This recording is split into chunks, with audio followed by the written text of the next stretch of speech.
panel called Wisdom of the Elders. It's a concept I came up with in the year 2010. We tried it out at NERFA and it worked fairly well. We had Theodore Bickel, David Amram, and Oscar Brand. How did it not work well? I mean, that was our start. What do you have now? Exactly. We've done it every year since then, and then Folk Alliance International picked up on it. I think we've done 3 there already. I have a 4th one coming up. So it's catching on, and I'm hoping that any group that you're in, where you're from, I don't care where you're from, like in the Southeast region, we've got them doing it now, they've done 3. Any place that you can get people to do this, find elders in your community and record them. They're not going to be with us forever. We're seeing how the whole rock scene is dropping out now. We lost 3 in the last couple of weeks. Well, we're talking to an endangered. These will be here because they're troublemakers. And down the other end is Joe Jencks. And he's not a troublemaker, he's a kid, so that's why we have him being a moderator. Not a troublemaker. We have him being a moderator because he's too young to be an elder. But he's learning. He's got some good people to learn from. And our 3 elders are Bev Grant, Elise Bryant, and Charlie King, and you'll learn a lot about them. Okay, the format is as follows. Joe and I will interview each of these people for 10 minutes, and then we will do group questions where all 3 of them will be able to answer. And hope this is fun. It usually is. Joe, would you please start out with one of your elders? All right. Well, I'm going to start with Bev Grant. Give it up for her. Bev, raise your hand for anybody who possibly in this room doesn't know who you are. It's inconceivable to me, but it's possible. I think I may be the oldest. Still ain't satisfied. So,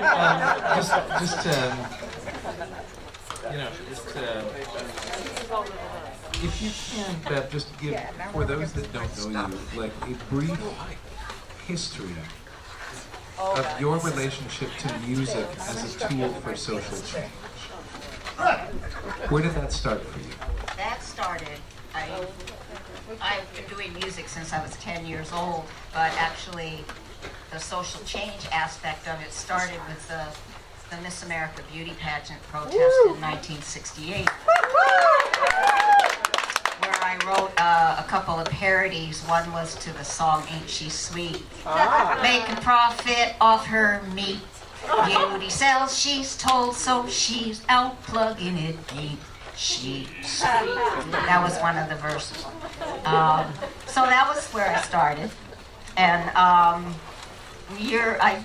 I started writing, that was the beginning of my songwriting, and took up music again after sort of a hiatus where I was a musician's old lady for, that's what they called me. I was a jazz musician's old lady for about 5 or 6 years, and didn't feel worthy being a musician. So I had quit. And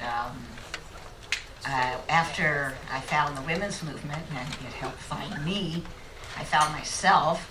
I picked up a guitar and started to write, and my first songs were pretty horrendous, I mean, when I look back.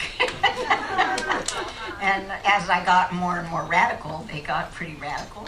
And I had a friend who was I was in a filmmaking group called Newsreel for about 4 years, which was really formative politically for me because we were in touch with all the different social movements that were going on. We made films about the Black Panther Party and about the Puerto Rican struggle for independence, and I worked on a film, in addition to a film about the Miss America beauty pageant, I worked on a film about the Young Lords Party, where we basically, our philosophy was, there's no such thing as objective journalism. Everybody has a point of view, so we were very open about ours. And that really taught me a lot. I learned a lot about what was going on worldwide, and I went to Cuba in '69. They gave me a guitar to play down there. I met a lot of the other South American musicians that were there, and that influenced me. Came back to New York and stayed with Newsreel a couple more years, and then formed a band with some wonderful guys, mostly guys, and we called ourselves The Human Condition. Oh, yeah. it was really, I think, I'm very proud of that band, and I'm still in touch with the players, the originators. Our keyboard player, fiddle player just died a few months ago, and it was like, you remember Gene? That was really sad because he was really important to the group, and we're going to have a 45th reunion anniversary concert at People's Voice in March 25th of 2017. You got to plan in advance. We got a drummer in Norway. We got a percussionist in Brazil. They're going to come. You know, we're going to get back together and do some of our old stuff. And that was like, the band went from, style-wise, from folk rock in the 70s when we did an album for Paradigm that Barbara Dane produced, to World Beat when we became really an international band. We had a woman from Zimbabwe, Chipo, who used to come here, Chipo Wakatama, and the drummer was from Norway, and Maria, the percussionist, from Brazil, and there was a Puerto Rican brother, Frank Negron. You know, we learned to sing in different languages. We played in all these different communities in New York. So that really developed my consciousness as not only a musician, just as a person, to really see the world, you know, the world, not just my own particular part of it, you know. So the first song that I ever heard you sing is one that I believe you wrote, Together We Can Move Mountains. Right. And it was a song that hit me very hard the first time I heard it, because I had just come to the Great Labor Arts Exchange for the first time, and had in the same month basically the opportunity to come to the PMN Summer Gathering for the first time and go to the Great Labor Arts Exchange for the first time, and really had a sense of having found my tribe in a way that I never had before. And that song, for me, was the soundtrack of that experience. And I'm curious how you moved from the really, what I later came to understand is that the human condition, some of the really hard-hitting political stuff, into this place that was just much more kind of wrapping these loving arms around people and healing something from that standpoint, not just from an ideological one. Well, but that song was written in 1975. And the Human Condition did that song. We closed all of our concerts with it, and it was written in response to a struggle that was going on at Co-op City. It was, I don't know if you'd call it tenants, but the people that lived there were on strike. And I was asked by a filmmaker who was doing a film about them, as well as a UAW strike that was going on, if I would write a song for her film, and she showed me footage, and there was a young Puerto Rican woman talking about what the struggle meant to her, and she used that phrase, "Together we can move mountains," and it was like, boom, I wrote the song, and like, you know, I mean, it was like that. Most of the best songs I think I've written have been like that, where it's just, you know, like Together, We Were There is another example, you know, of a song I'm known for. That was written in such a short period of time. It was just because I was doing this show about women's labor history, and I was flipping through the script, and the first words, "We have plowed and we have planted, we have gathered into barns," that Sojourner Truth said. And we wanted a song that said "We were there" because Barbara Wertheimer, who wrote this book called "We Were There" about women's labor history, you know, it was all kind of, and it just, so, that song is old.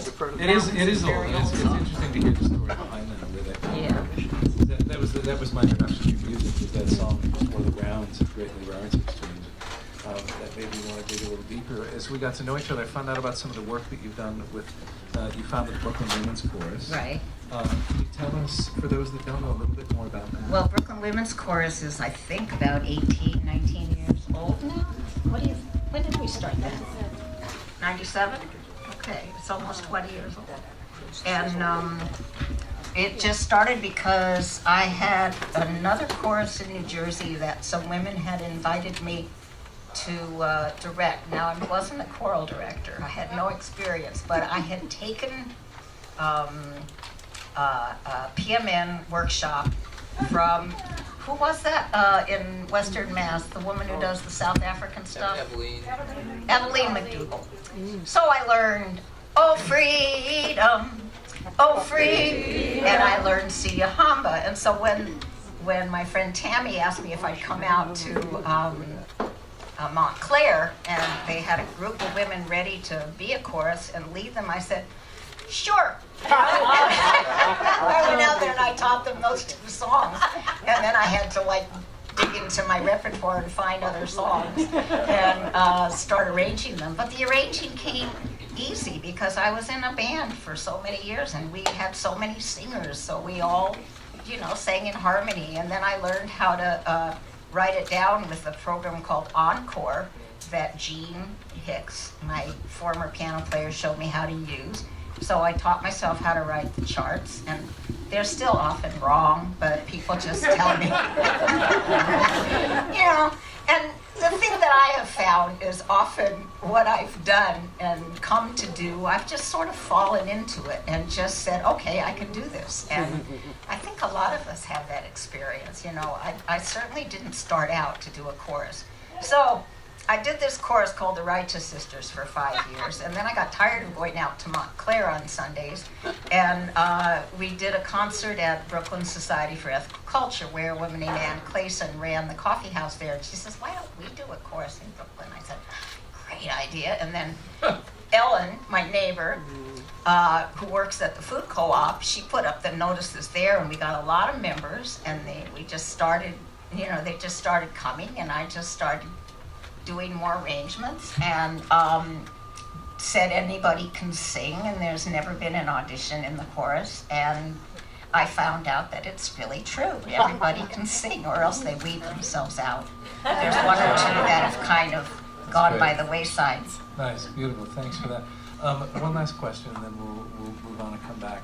I want to flag the song about the women in Nigeria, and maybe in our second half hour, you can come back to that. Because I want some more people to hear about the story behind that. But I'm interested I'll put you on the spot here with this, and you can come back to this later if you have another reflection. But for those just coming up through the ranks, trying to figure out how to merge music and politics and activism, and in this incredibly vivid time when, people like Donald Trump are making such a spectacle, they're taking up your song about only hear the boys on the radio. Like I hear that every time I hear one more thing from Donald Trump. I hear your voice in my head. Like, what advice do you have for other musicians, other artists, activists, whether they're starting out in their teens or starting out in their 60s, building a retirement career of artist activism? Like, what do people need to know that you have learned? Well, my life has not just been activism, I had to work. I had 9 to 5 until just about when I retired 8 years ago. The thing for me has just always been to be interested and to read and to listen to people and to find out what is going on in your area. Is there something you have to offer? When I wrote I've done several songs about African women. Well, I've done research to find out where those songs might sit in a place that would be useful as an organizing tool. So, I called Madre, the Women's Human Rights Organization, with the song I did about women in Kenya who developed a village, as a safe haven.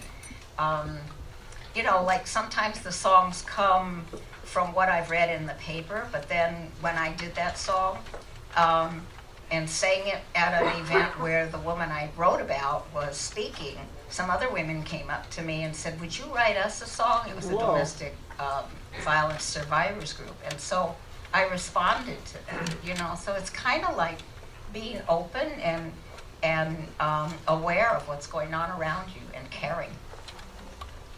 Thank you.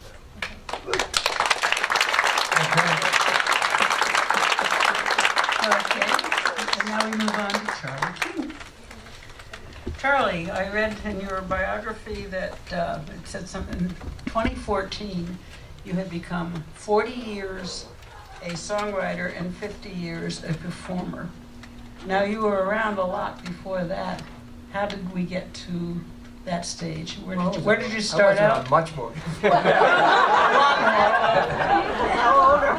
What led up to that? How did you end up getting to become a songwriter? What was what were your earlier years like? Oh, sure. Probably the most important thing was, as long as I can remember, I wanted to sing. I read a story, I think it's James Beard, who's a chef. And when he was like 2 years old, he crawled into a bin in the kitchen and he found an onion and he ate it. And he knew what he was meant to do. I can remember singing Ragtime Cowboy Joe. That was my party song when I was about 4 years old at a family party, and getting a lot of positive feedback for that. And I got into school, and I got into choirs, and I got into Glee Club, and I got into musical theater. I peaked early. The pinnacle of my career was that I was the student prince when I was a sophomore in high school. So I've never gotten to that level again. And I grew up in a very political family as well as a very song-loving family. I had one uncle with an accordion and he couldn't really play it, but we all liked to sing. And that was something we did at parties. That was one of the only things that I could do with my dad that we didn't fight about was sing. Yeah, and the last time I saw my dad alive was St. Patrick's Day. We stayed up late and sang, and I came home 2 days later and he was dead, so I was really grateful for that. So anyhow, it's a big part of my family background. The politics of my family were very right-wing, but they were very out there, and we knew that the world was a contentious place and perhaps a dangerous place, and it required some response from us, some moral and impactful response. And it was the Vietnam War that changed my values about what kind of response was needed and what it is we were struggling against.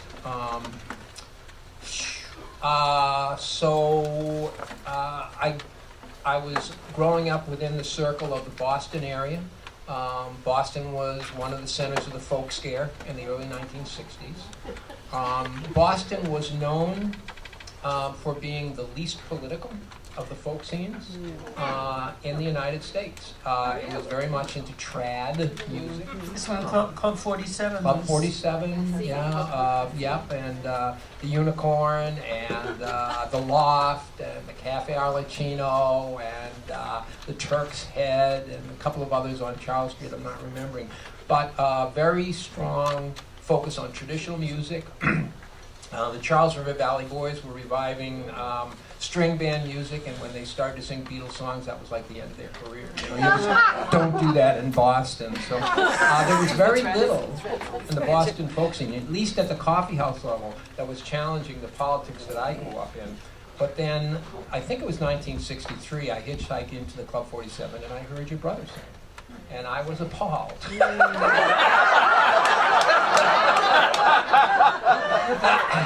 Was he that bad?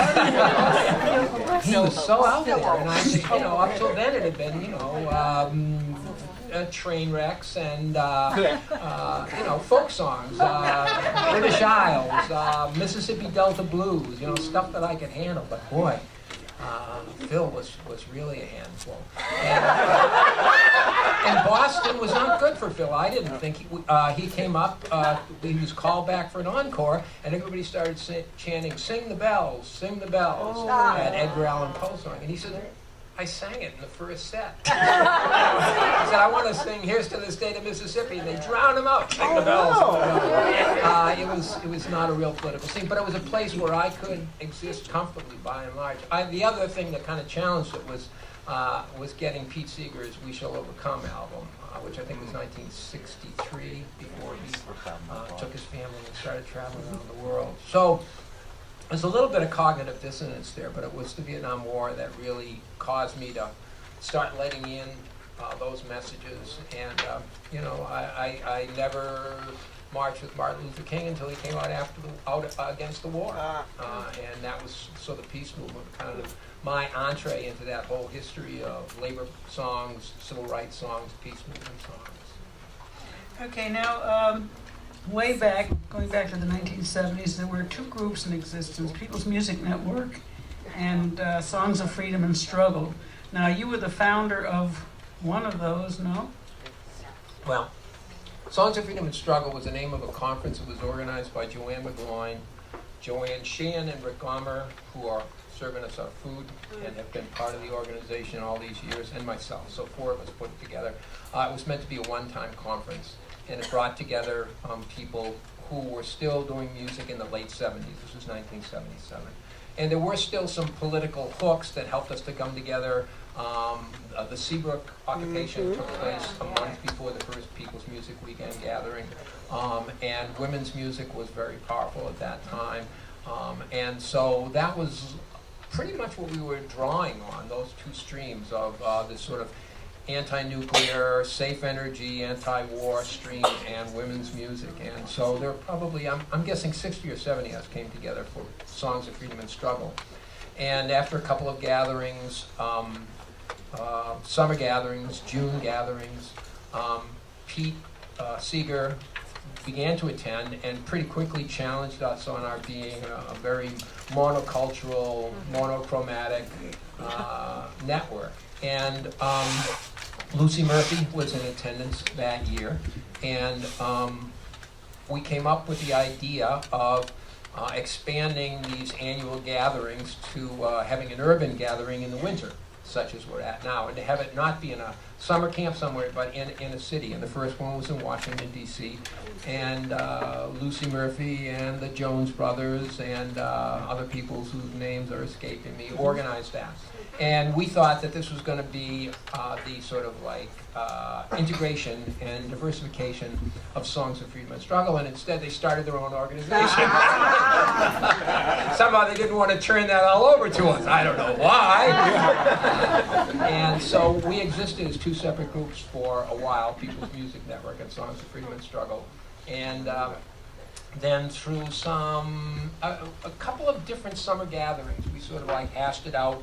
Yannick Joseph was part of that process, and Lucy Murphy, and we finally agreed to merge them. So for a number of years, it was People's Music Network for Songs of Freedom and Struggle, PMN, SFS, Peppermint Assassin.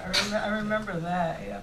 Okay, and then one other thing having to do with that was it was very interesting to read that there was as you know, we have the round robin. We're going to have one tonight. There's one at every gathering.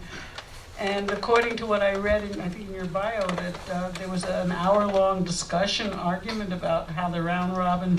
What is there to discuss? You get up and you sing a song. Yeah, well, it'd be good if life were that simple. So. Let me see if I can kind of pare this story down. There was an a cappella singer from New York City, Marion Wade. I remember Marion. Oh yeah. And Marion was at our first gathering, and she was about to get up. We were in a circle. There were a few of us that around robin meant we all sat in a big circle, no microphones. And Marion took her turn and got up to sing a song when a real loose cannon, Eddie Gersh, rest his soul, came rushing into the room. And he had been out smoking cigarettes and drinking beer with a couple of auto workers from Delaware. Oh boy, their name, everybody's name escapes me now. But anyhow, he said, you know, there are these two guys outside, and they're really like working class singers and songwriters, and they've really written some great stuff, and I think we ought to bring them in right now, because they don't feel welcome here because there's no meat and they can't smoke and, you know, and I want to, you know, so Marion kind of sat back down in her chair, and then Kathy Winter stood up, and she said, wait a second. She said, it's fine for them to come in and take their place, but we're not going to ask Marion Wade to sit down and give them the spot. You know, they can take their place just like everybody. Well, a Donnybrook ensued. Working class solidarity versus feminist solidarity. At one point, Michael Cooney walked out into the middle of the room and sang, "'Tis a gift to be simple."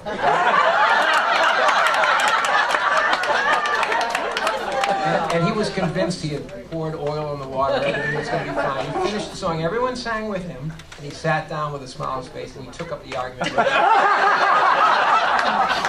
And I think Johanna Halverson has it on tape somewhere. It went on about an hour. Okay, and one last question. That was the last question. I'm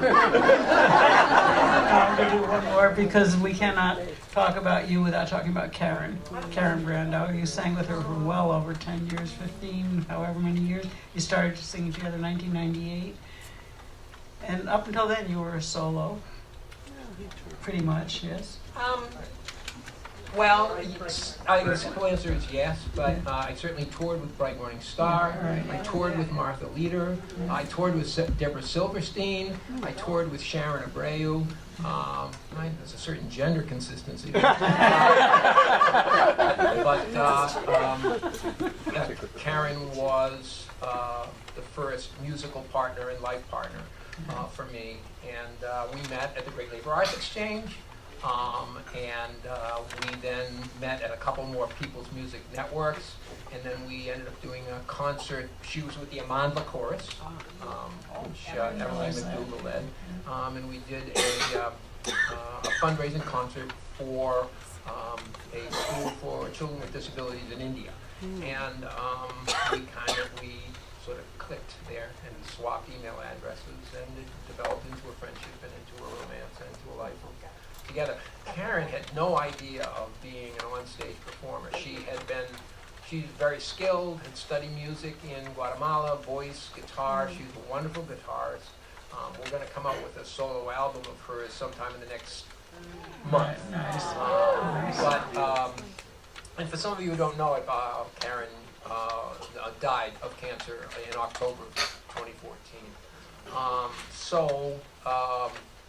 She was an extremely nervous performer. She was always very agitated about having to get up on stage, and it took her a while to really get into the groove, but really one of the strongest singers and songwriters, and a vast knowledge of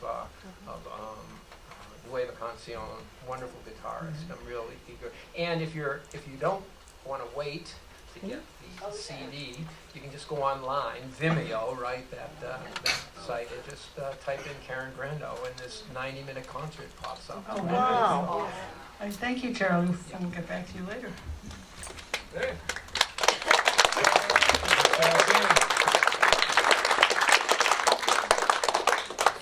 Elise Bryant. Yeah. My sister. I first met you, of course, at the Great Labor Arts Exchange in the spring of 2002. That was the first time we met. It feels like I've known you longer than that.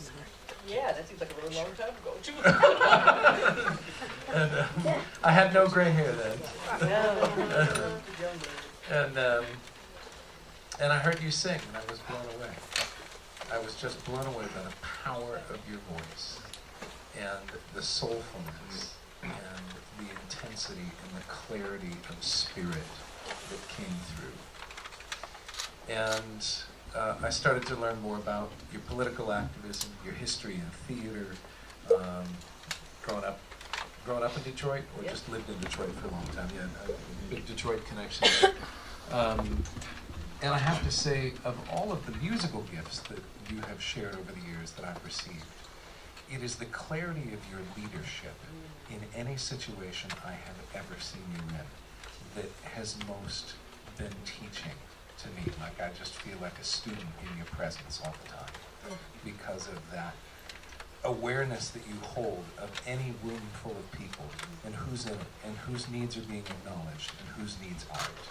And you just have this global awareness about you that is significant in ways that I almost never see in leadership. I hear people talk about it, I don't see them live it. And you do that, and I'm curious to start out with if you can give us a little bit of history from your standpoint about how you began to cultivate that skill set of leadership alongside your skill set as a musician and as a singer, because obviously the two have gone hand in hand for a long time, and they seem integrally related, but I can't quite put my finger on how. I feel mesmerized by your eyes, and I have my answer there. I was like listening to other questions. I'm like, okay, I hear it, and I heard Charlie, so I'm gonna be ready for it. It's like, oh, okay, my leadership, and I'm number 6 of 7. Board designation. So I'm neither the first nor the last, and I'm the middle of the final triad. So I had to facilitate. I learned compromise and facilitation at a very early age. I was one going, can we all just get along? You know, as a kid.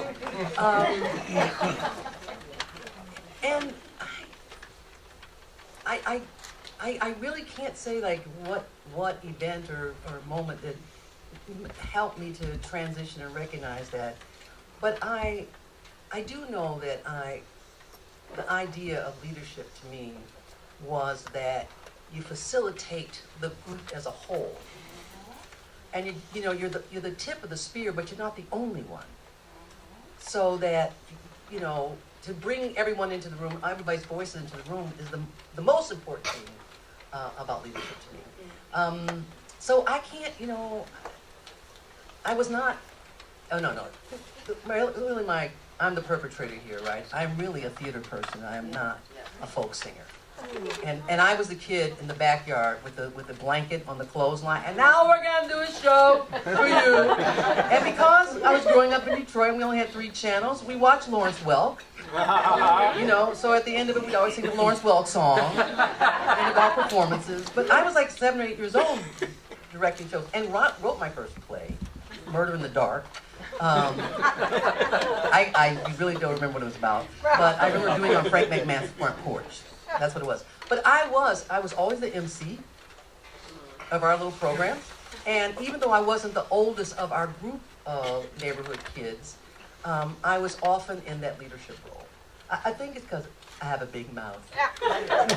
And I can talk loud. You got a big heart to match. Yeah. Well, thank you, brother. Thank you. Speaking of the role of theater in activism, one of the most memorable moments for me in the history of our friendship was a workshop that you and Utah Phillips led together at the Western Workers Labor Heritage Festival.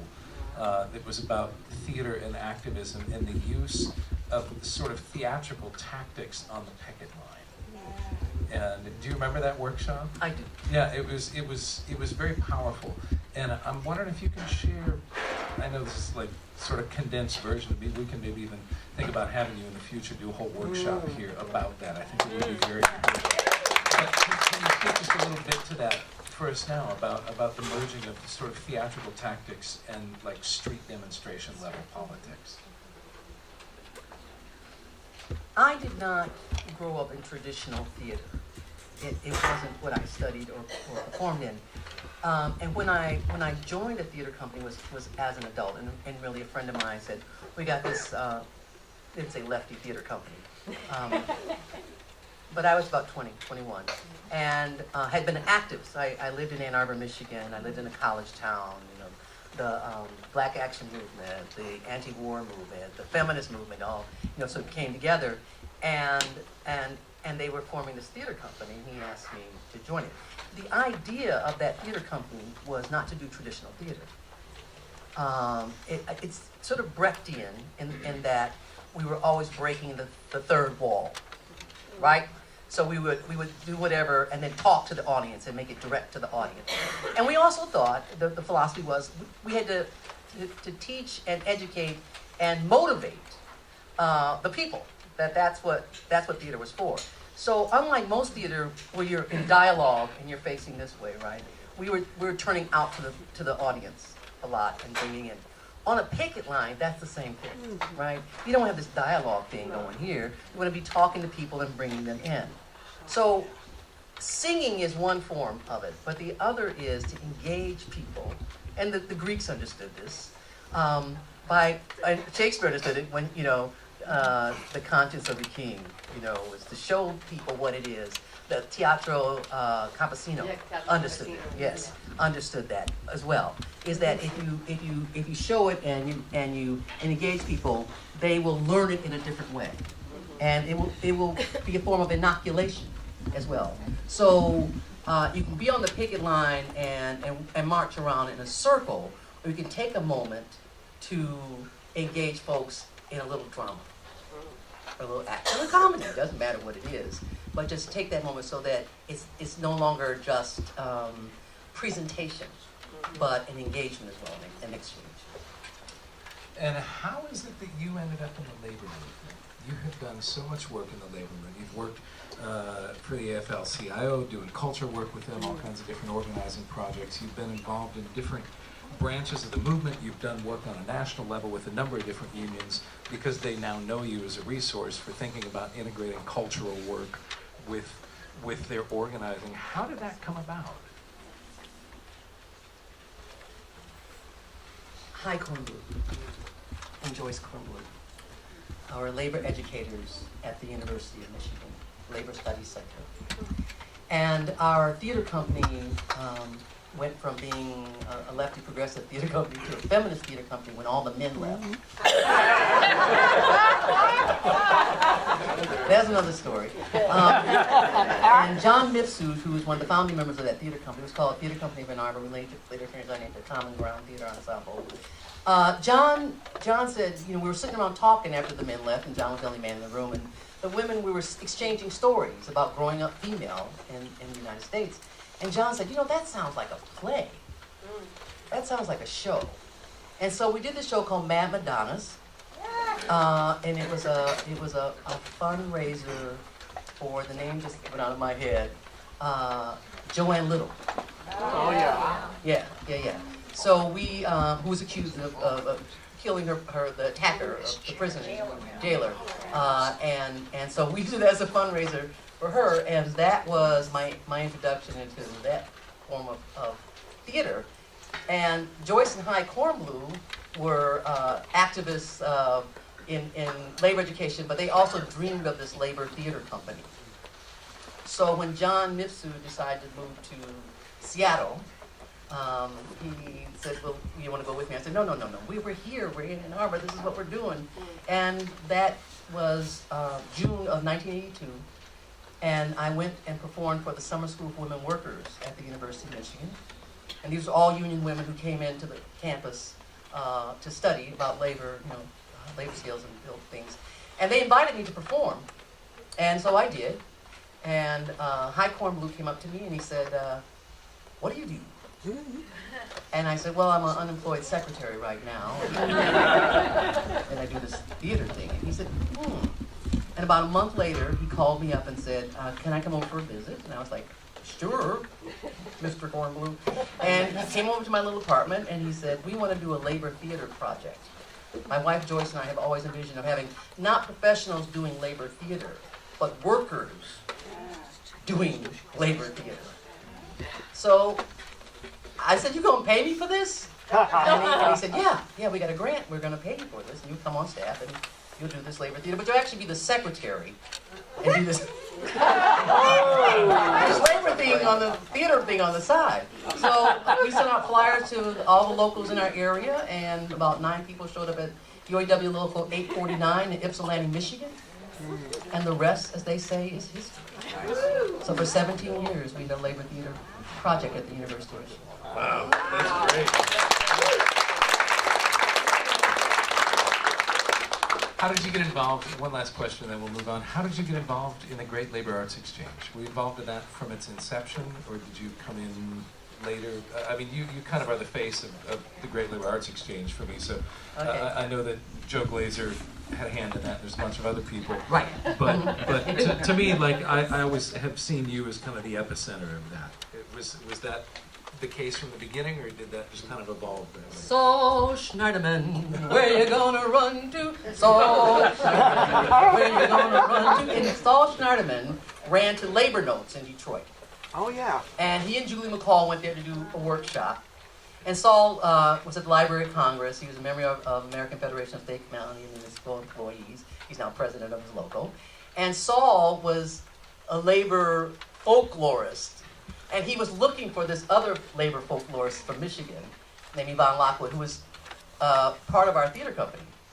And so he came to Labor Notes, and he walked up to the stage. He said, hi, my name is Saul Schneiderman, and I'm looking for Yvonne Lockwood. I said, well, she's right over there.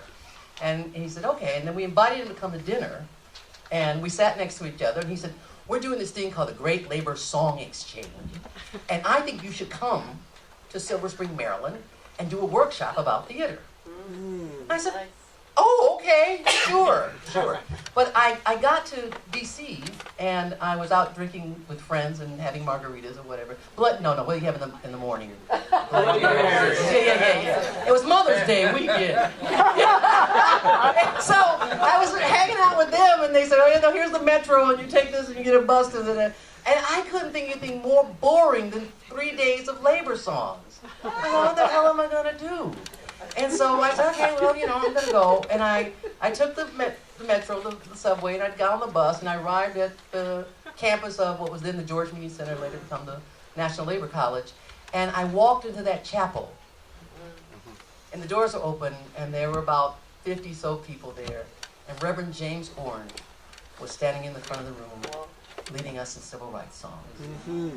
And the majority of the people, as I suspected would be in the room, were of European American descent. It was just me and Reverend Orange. But everybody was singing in 4-part harmony, Right. with all their heart and soul. And I knew I had found my other tribe. Because if people would sing like that, then I could play on that playground. And that's how I got hooked in. And I was just enamored. I mean, I met, Charlie King. And although I'd seen Charlie King perform with Bright Morning Star, and I met Deb Grant, I met you, and Pete Seeger was there. And John Fromer, and all kinds of folks who, Ann Feeney came through. I think Ann and I actually came the same year. Did we, Ann? 88. Yes. Yeah. So, and that was that coming together of the labor and the peace and social justice activists. And I said, okay, let me do this. And so I was still in Michigan, flying in from Michigan, until I moved there in 1997. And I looked around and I said, New York's got a labor chorus. San Francisco has a labor chorus. Shouldn't DC have a labor chorus? Yay! And that's how it started. We'll come back to that when we have more time for questions, because I was going to get to that, but I've been too long-winded in asking my questions. So, Elise Bryant, give it up for her. I would like to know, Bev, when did Elise and or Charlie first come onto your radar?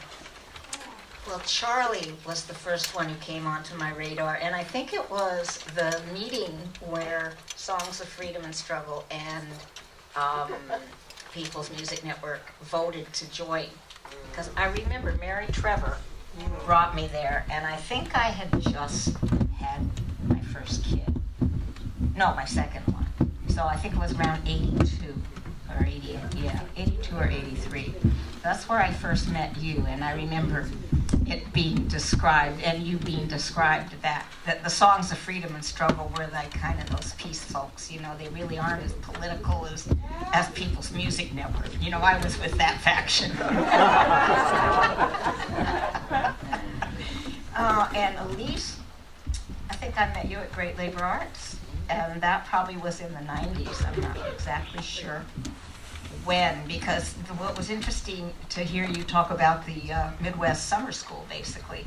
I got connected with the Northeast Regional Summer School back in, I think, 91, when I was invited to go there and be their cultural director. Basically, I thought sort of made my own job. Mary Trevor used to do it with her band, and then they broke up. And so these summer schools are regional summer schools that meet for about a week and teach leadership skills and various things about organizing and, just skills that union members can use. And it's still going on, and I've been doing it for about 24, 25 years now. That's where We Were There was developed. And so, it was like, for me, it was a laboratory to find out how to use culture in a different way, in a way that I had, organizationally, I had some input. I had some input into how to integrate it and come up with ideas about how to enrich whatever other stuff was going on. It was fantastic. I wasn't treated and have not been treated as the entertainment, which often happens, And so that was, interesting that we sort of have that connection in terms of our formative stuff around labor, because that was really when I got involved with the labor movement. And Charlie? Oh, when do you first remember meeting Elise? Is your memory the same as Bev's as far as she's concerned? Oh, well, I'll take them one at a time. Well, certainly, when Bright Morning Star sang at the Southfield Civic Center my entire attention, the entire evening, was on Elise Bryant being in the audience that night. That was the most important thing. But later, we did. It would be the Great Labor Arts Exchange, and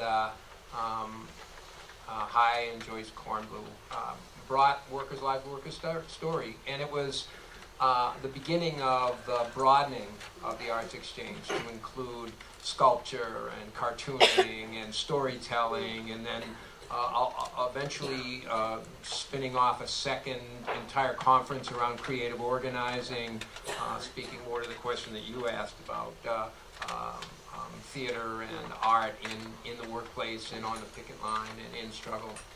So yeah, it would be, I think Elise and I first started talking to one another at the Great Labor Arts Exchange. Bev, I would say 1973 on St. Mark's, at St. Mark's Church. No, wrong. Not, yeah, no, it wouldn't have been around 1973 at St. Mark's Church. The Human Condition gave a concert. I went there, and the Human Condition was definitely a collective, but Bev was definitely the star. And I was just enormously enamored of her and her music. Like Charlie's Charlie. Janie's Janie. Yeah, not Charlie's right. Yeah, very has been mentioned. Very hard-hitting song for hard-hit and hard-hitting people. So yeah, Bev's been and it has already been pointed out. Both Elise and Bev bring incredible power to their performances. I am always bowled over when I mean, Bev is so small. She's up there with this wired acoustic guitar driving a song, and her voice just booms out. So yeah, they both have an enormous presence on stage and off stage. So it's pretty hard to be in the same room with them and not be aware of them.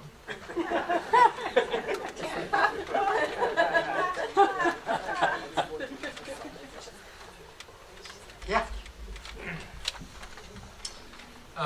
Charlie, I first stumbled on your music because my sister worked for a year at the Shavers Creek Environmental Center in State College, Pennsylvania. And we gave a concert there, and she got a couple of your cassettes. And I was like, hey, I like this guy. This is interesting. And it was a real treat years later to find our paths naturally crossing through Local 1000 and PMN and the Arts Exchange.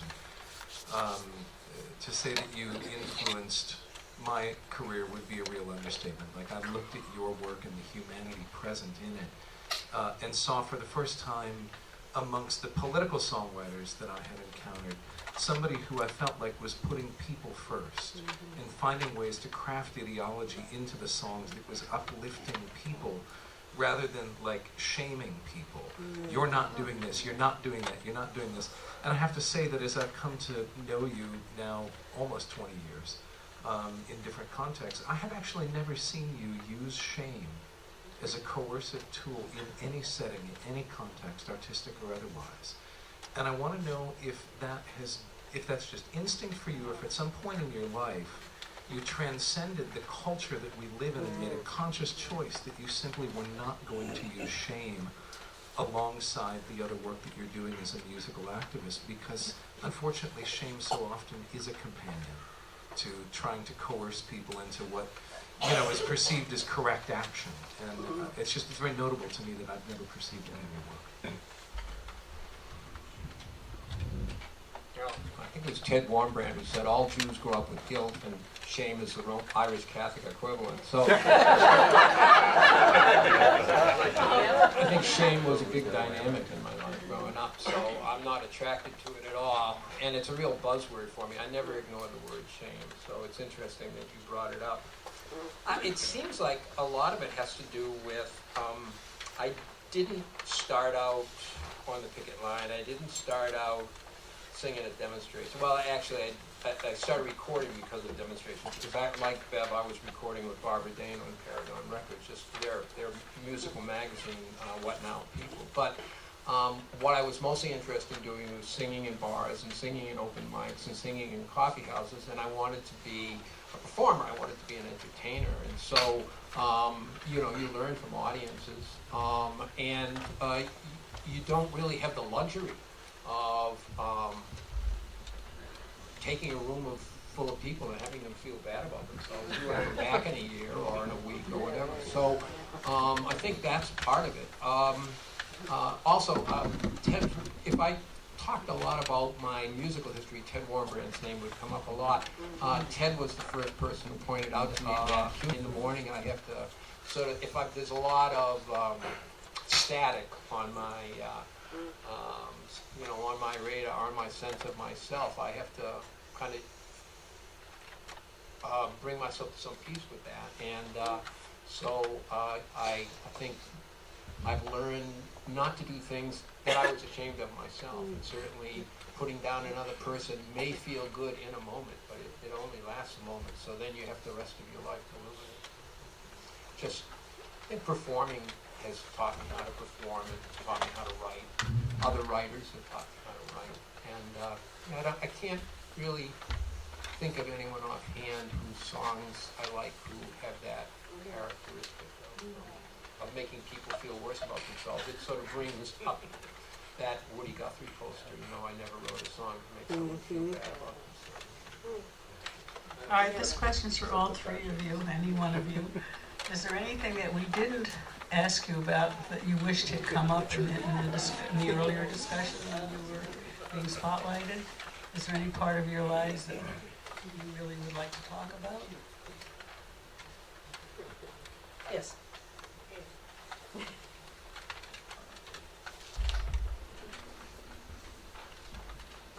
My ma cleaned home for the wealthy, scrubbed floors on her hands and knees, told me fight for what you believe in, and education holds the key.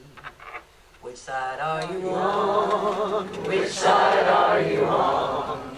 Which side are you on? Which side are you on?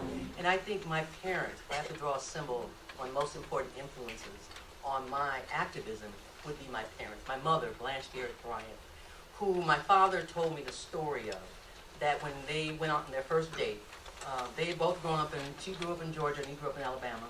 They came up to work in the factories at Ford, and they went on their first date, and my father and her walked into the movie theater, and he started heading for the balcony, and my mother said, no, we're not going to the balcony. We're going to go to the main floor. I said, no, let's go to the balcony. She said, no, we're going to the main floor. This is Detroit. This is the North.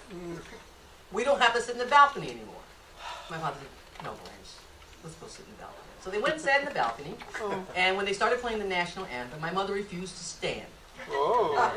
So they were thrown out of the theater. So I go to school the next day after my father tells me the story, and we're in third grade, Detroit Public School. And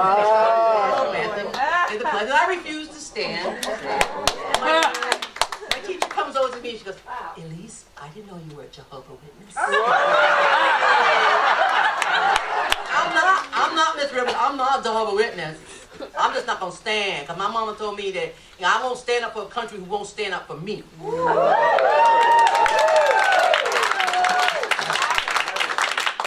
father, who worked on the line at Ford Motor Company, the dirtiest, nastiest jobs that an African-American got hired into, was out waiting for my mother while she was shopping, because we would sit in the car with him, right? And there was a car in front of us that had a bumper sticker that said, I'm a member of the Communist Party. So I told him to my father, and I said, Dad, why don't they go back to Russia? And my father said, if we start sending people back to other countries, where will it end? Who will be next? And I looked at my father and I thought, my father's a communist!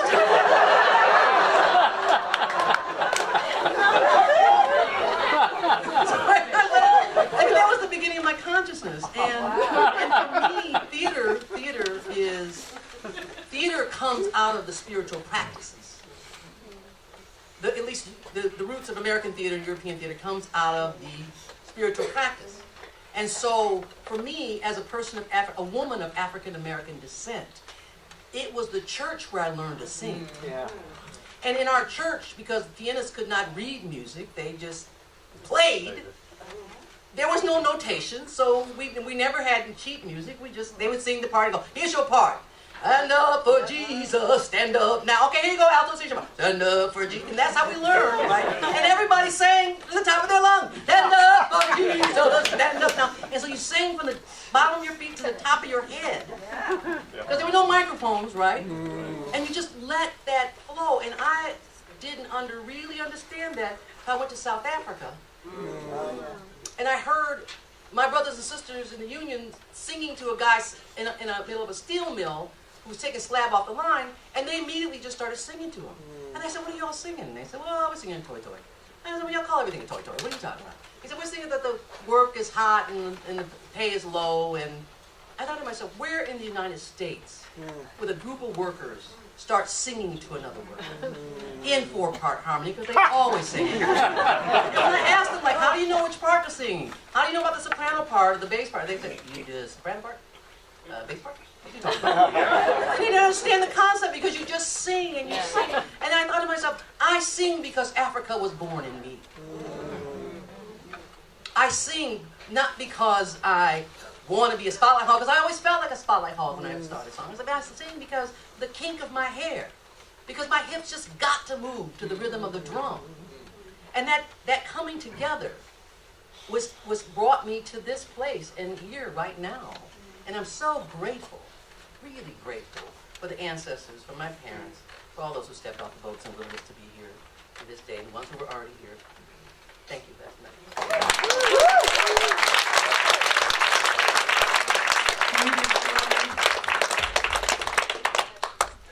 If not, we're kind of almost out of time, but there's one thing we do have to definitely do. This panel is called The Wisdom of the Elders. Well, each one of you, I'm going to ask you to please impart some wisdom. You've made it to this point in life. What have you learned that you could pass on to those who have not gotten as far as you have? No pressure. Well, there's a lot to learn out there, and just don't ever stop.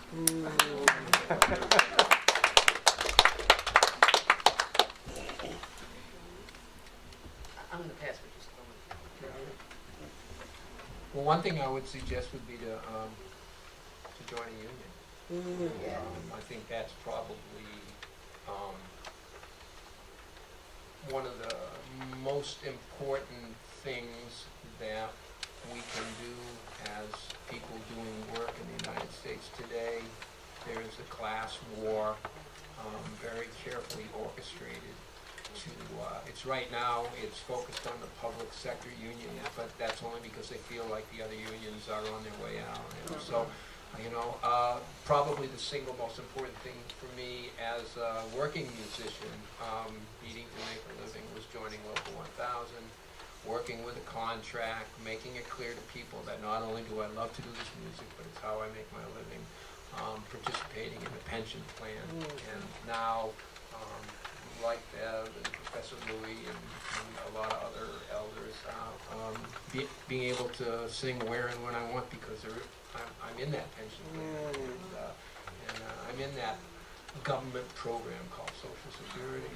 So, I'd really encourage people to do that. And if you're a traveling musician, think about the Local 1000 and think about participating in the pension plan.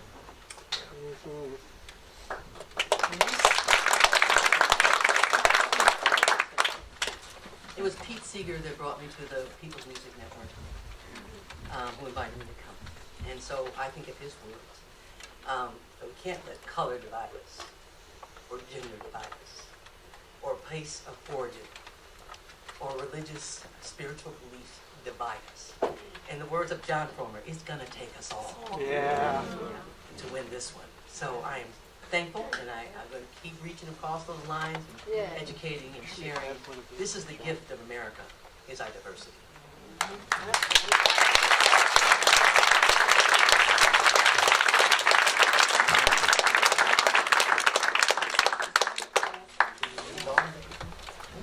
May I request a song? Yeah. Because I think I know it. Need to work that I Oh, that's good. May the work that I have done speak for me. May the work that I have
Jencks for co-hosting.